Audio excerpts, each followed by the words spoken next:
Asif nətərsən qardaş? Nə var nə yox? Asif bax belə 30 baş atan balalı qoyunu qardaş. Qoyunu dağdan təzə gəlib. Üçü də ekiz balalıdır. Maşallah olsun. Qiyməti də yəni razılaşma yolu ilə razılaşıb verərəm. Şumalan olsa düzəliş vermək olar.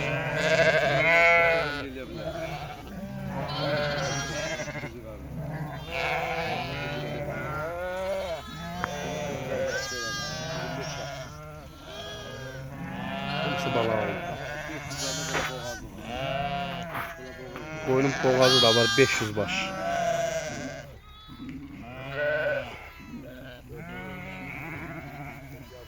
Ekiz bax bunlar qoyunda. Sentyabr ayında 1016'sıdır.